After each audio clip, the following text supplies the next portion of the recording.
everybody. Welcome back to yet another episode of Tiki Me. And through a screw up of ours at Twisted Horn and Cider. Yeah. Well, and I wouldn't even really call it a screw up. It's just our biggest thing is mead. But honestly, there are people out there that prefer other things to mead. A lot of people prefer ciders. And it is getting into the colder months. I mean, around here in California. Yeah. 40. Not really so much. I mean, it gets down into the low 50s. High 40s. High 40s at night. And during the daytime, it's been mid 60s. I think the highest has been is maybe like 72. So for California, it's getting a little colder. And you said back in Missouri, it's already snowed. Yeah, it already been a frost down in the holler, and yeah, it's. I'm sure in Virginia it'd be like 30 degrees by now. Yeah, it's probably chilly back there. You know, so you know, and it's everyone, and it's also getting to be Christmas time or Yule time, and people want to have something warm. And while you can warm up mead and drink it, there's only or cider and whiskey, or cider and whiskey. Cider. There's a certain style of how you do those. Not every mead is good warmed up. Yeah. So, we went to Twisted Horn recently and picked up some mead from another person who was there. And of course, since we were there, we walked in and we decided to try some of the new stuff that they had. They've changed, because the last time I went there was actually for my birthday back in September. We went up there. So the menu has definitely changed. Well, we went up there a couple weeks ago, yeah. Yeah. And that was back when I was talking about the Flight of the Valkyries, where it's everything. If you haven't looked, I believe it's posted on Instagram. Yeah, I think so definitely go check that out. It's under the same name. It's under Tiki Mead, except instead of the and symbol, it's actually spelled out. Yeah. So go check that out. And the warmer we're talking about, the wassail base that we're talking about, I don't think they ship it. I think it's you got to go there. So if you're I think so. If you're in Southern California, run through Vista, which is roughly around Oceanside. It's about 45 minutes from El Cajon. In the San Diego area. So definitely give that a. We haven't even introduced it, and I'm getting definitely ready to drink it. Yeah, I know. It's actually that good. So first up, we have, and when you get it, they're gonna give it to you cold because they don't want to crack the bottle, and you warm it up yourself. But it's called their Mischief, which is actually funny because I have a shirt from them that I got for my birthday. It says Mischief Maker. So, it's mulled. You're supposed to serve it hot, and they have it in a cask. It's a mulled cider. It's 4% alcohol. It says our popular Mischief Maker hard cider, paired with fresh apples, sliced oranges, and warm winter spices like cinnamon, clove, and vanilla, all married together in this glorious drink, served in an 8-ounce taster or a 32-ounce growler fill, which is what we got. You get a mug if you go for the taster, or you can get it in this growler. Yeah, and it's absolutely beautiful color. It's a great golden. It's almost got a tinge of red. Yeah, it's more like a bronze color. Yeah, but it. Yeah, and it smells amazing. When it's warmed up. Yeah, we literally just throw it in a crock pot, put it on high for 30 minutes, turn it down to low, and serve it. And get it to a little above 100 degrees.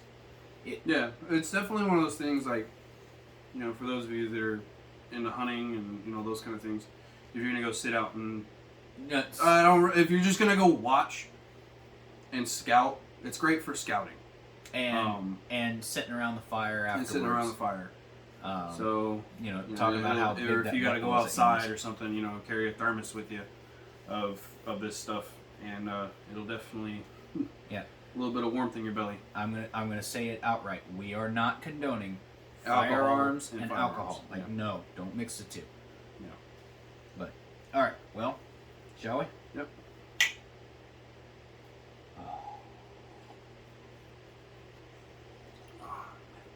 It's so good.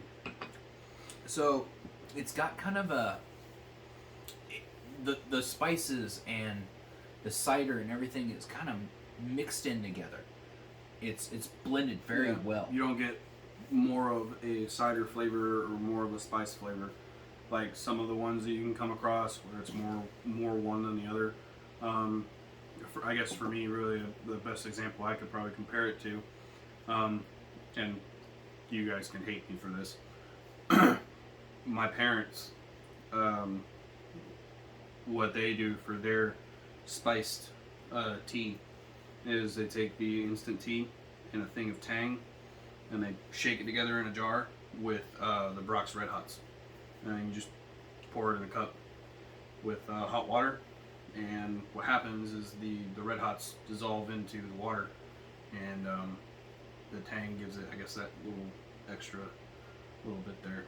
So it's super simple, but I grew up drinking it, and Hey, if it works, it works. It's great, dude. I love it. I haven't had it in so long. The part we didn't add, this is 4%, but it's going to hit you a little different because it's warm. Yeah. And it's one of those, it's not really a going for a record, it's warming your body up, getting in that holiday spirit. Yeah. You know. It's definitely one you want to sip and enjoy with friends and have a good time. Oh yeah, most definitely. So, well, shall we continue our screw up? yeah. What's up next? The Solstein?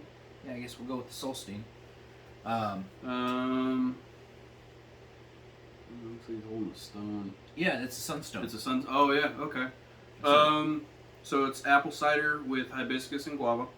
And it says the great northern seafarers traveled far and wide in their longships, journeying vast distances in open ocean and cloudy, stormy weather.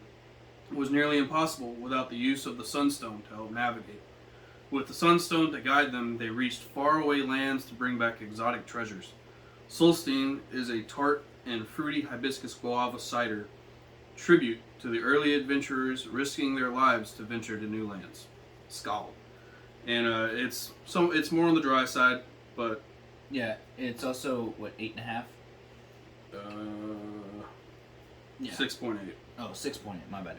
And it comes in a 16-ounce can, and you can pick this up at the meadery. Yeah, and then of course it's got this beautiful, and I'll get a better picture of it. Yeah, it's a guy holding the sunstone up, and you can see the prow of his longship in the foreground. Yeah, it's beautiful. And they said they were just one artist. Yeah, I think they have like one artist that does all their artwork. All right, let's give this a go. And they come in 4-pack, 4 16-ounces. Yeah. Ooh. And they have their own Instagram, Facebook, and then they also have their website that they have. And it's just Twisted Horn Mead. So we'll definitely have to add them on the Insta if we have them already. Most definitely. And like we've said a couple times on this episode already, if you're in the area, go take a look at them. Yes. Because when we were up there, there was a lady who walked in and was like, I think I just stumbled into my heaven. You know, it feels... It's very welcoming. Yeah. And they'll BS with you about almost anything. Oh, okay, I guess we're going up. Yeah, definitely got that guava and hibiscus up front. Yeah, it's different. It's definitely different. It's a little bit of a, almost not really a sour at the back end, like that very last little bit. Yeah. But just enough where you're like, huh. Might also be the carbonation I'm tasting. Could be. I think this one's probably better cold. Well, it is cold. It is cold. But very smooth, very... they know what... We've said it several times. They know what they're doing. Yeah. If you're into the super sweet, might not be your cup of tea or cider. But yeah, well, I would and it's still. it's not super dry either. It's not really. I mean, it's on the drier side, but it's not like. But it's not really all that dry. It's more of the unique flavor of that guava and the hibiscus is kind of just making it a little interesting. And it's different. It really is. And most people are used to drinking, like basic traditional berry meads or traditional meads or maple meads or traditional. Remember, this or is ciders. Well, yes, and general warmed up ciders. This is a more of like a tropical kind of fruit. Yeah, it's really, but well, and it works. Guava's an interesting. I don't know really a whole lot about it, but I'm not a huge fan of guava, but that's actually really good. Yeah, and hibiscus is an interesting flavor because it's a flower. Yeah, well, and it works. It works great with what they were going for, where it is bringing back flavors from other areas that aren't normal. Bringing stuff back from the Middle East, from the tropics, from America. All these things that would have came in through Norway and through Scandinavia, where they don't grow there, but they're going to utilize them. It calls back to the culture a lot, and I definitely enjoy that. For sure. So, all right, let's get on to the next one. Yep. So the last one's called Vanir Sight.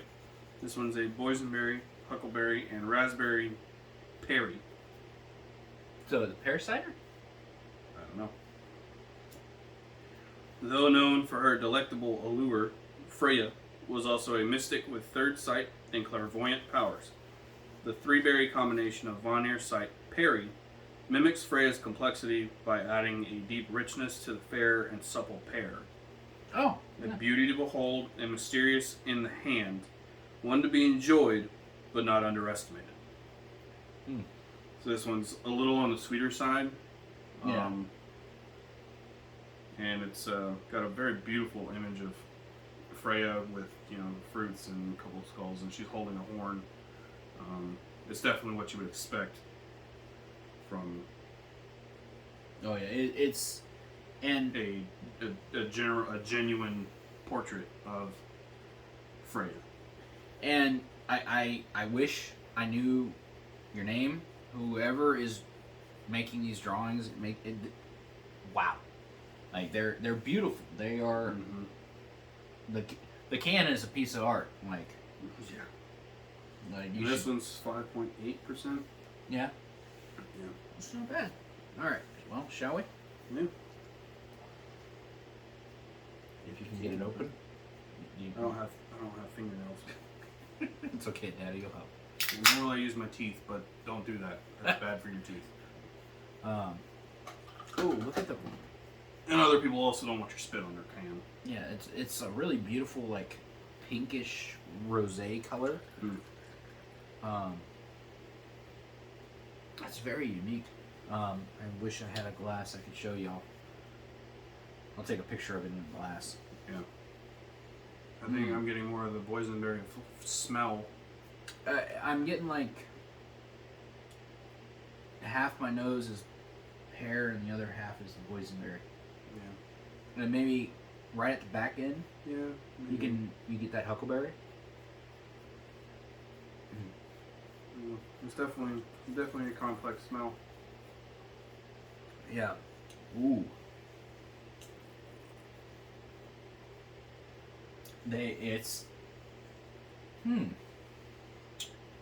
Those are definitely not typical berries used for something like this. Most people use, blackberry or. Well, but the great thing about it is because they went with such a delicate fruit. Yeah. They needed more delicate flavors to help bring everything out, and so they went with more delicate berry flavors instead of something that's tart and intense like a blackberry or a blueberry. Yeah. It's leveled together. Mm-hmm. It isn't where just like you were saying, one isn't taking over. It's a blend, you know, and it goes from the pear and into the berries. You know, it's a smooth transition where, Yeah.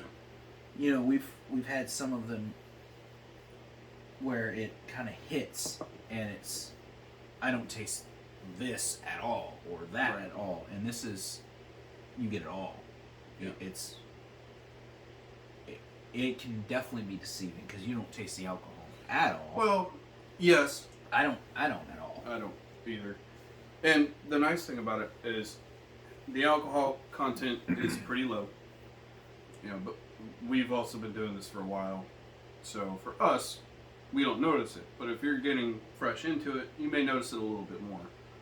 And I mean 5.8, that's a pretty good number for For what it is, yeah. for what it is. Wow, yeah. Mm. Well, final thoughts of the three that we've tried tonight, and our guess our first teak and mead and cider. Cider episode? Yeah. I can't really, I mean, because it's cider and not mead, you know, I keep wanting to compare the two, but while they're similar, and they make a lot of their ciders with their meads, or at least they did, I think, with this one. You know, you can't really compare the two together.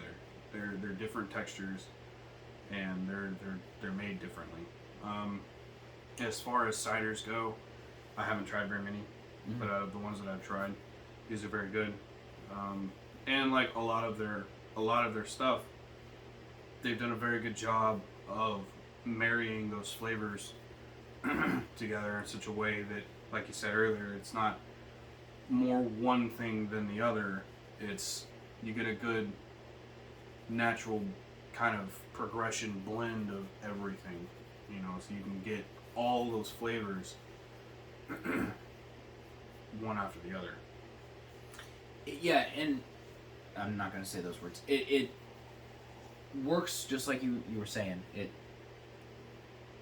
They're blended well. They are not overpowering of each other. It's a great marriage, and it shows by trying. And we may want to start doing this if they make mead and cider.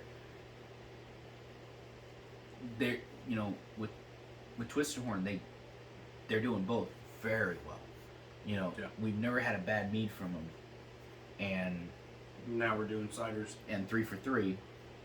Well, and we had that Massacre. Yeah, That was that tart cherry. That was pretty good. yeah, and that one was more on the dry side. And as far as that one's concerned, we don't have it with us, but it was very good. And even though it's on the dry side, it wasn't super dry. I mean, it's not super sweet either, but It was drinkable. It was very it's drinkable. very drinkable. It's a very pleasant flavor. You know, so if you guys ever get a chance, go up there, try all their stuff.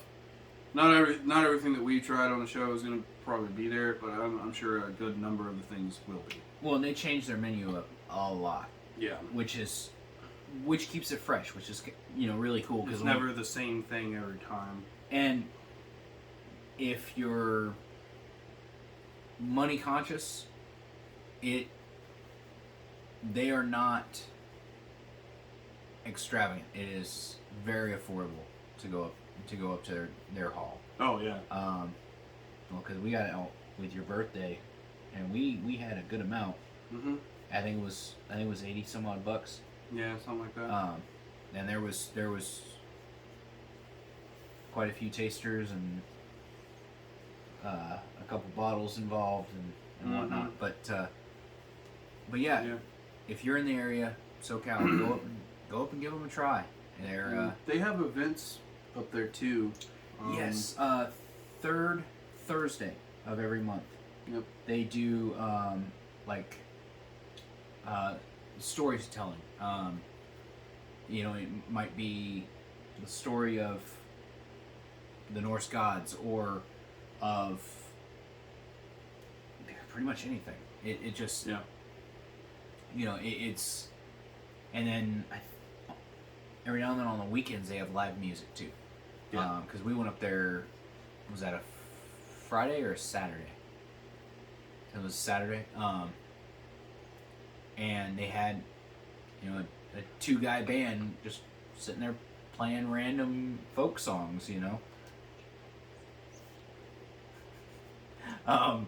And you know, it was perfect. It was, you know, it was good and relaxing and welcoming. That's the biggest thing. Yeah. But well, I think we hit the final thoughts by accident. Yeah. I think it's time to wrap this up. Which can do you want, or are you still working on that one? I'm still working on the warmer. All right. Well, which can are you gonna want? I'll go with this one. All right. Well, I'll go with this one then. Well, for our first teak and mead and cider, I think it worked. Yep. Well, as always, be great to one another. Drink responsibly. Skøl. Skøl.